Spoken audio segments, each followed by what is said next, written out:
And now it is extremely important to create communities. Because the lifestyle that we have gotten used to in Kali Yuga is about to end. I don't think this is news to anyone. For so many reasons, it would take me too long to list them all.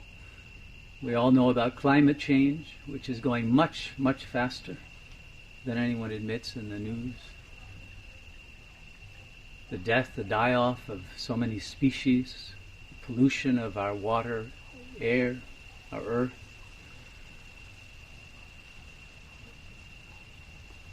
The corruption of the genetic manifold with Monsanto and others destroying the food supply.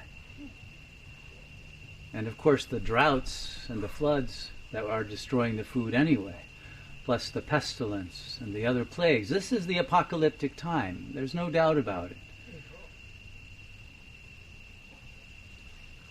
But it's not something to be worried about. This is the time in which the bliss will emerge and bring the new age into being. But there will be a time of tribulations. We have already entered into it.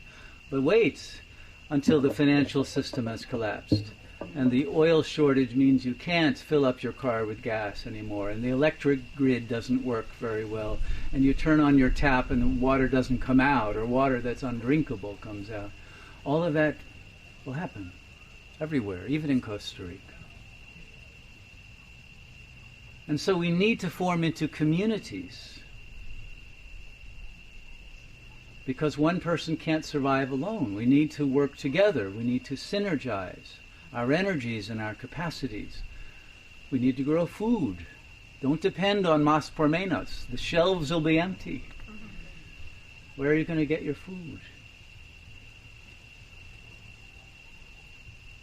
We need to be able to have sattvic lifestyles away from the cities that will be collapsing in earthquakes. Don't think that won't happen in San Jose. We need to be prepared for all of that, but not out of fear. I don't recommend fear at all. I'm not preaching fear. I'm not preaching worry. I'm preaching bliss. But prudence as well, recognition of the nature of the time we're in.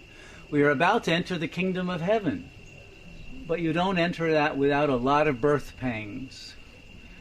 And they are happening, and there will be more wars of a much greater kind that will shake the empire and the system and will destroy the present corrupt, oppressive, and dying civilization and put it out of its misery. We don't have to lift a finger to help do that. But we do have to be worthy of the successor civilization.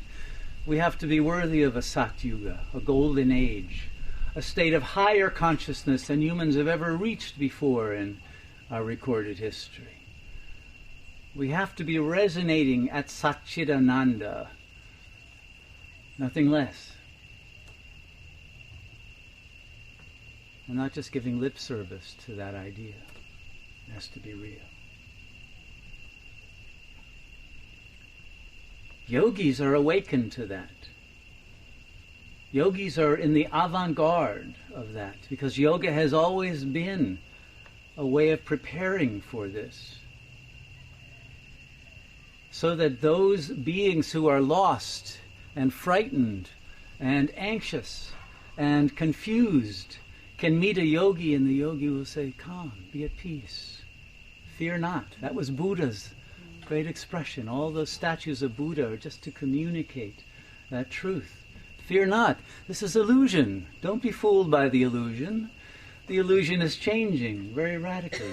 But it is all a blessing, a great blessing. Mother Gaia is taking care of us. We need not fear.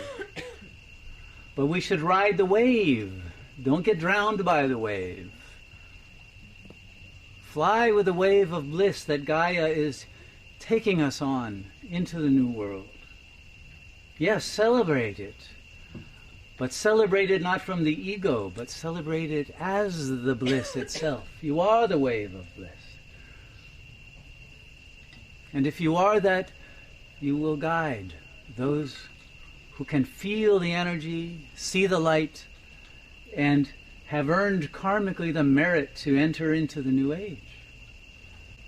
Each of you, as yoga teachers, is meant to be a guide into Sat Yuga. Nothing less. But first you must guide yourself there. The kingdom of heaven is within. It is Brahman. It is Shiva. You are that. Be it. Dissolve the ego obstructions and reach liberation in life.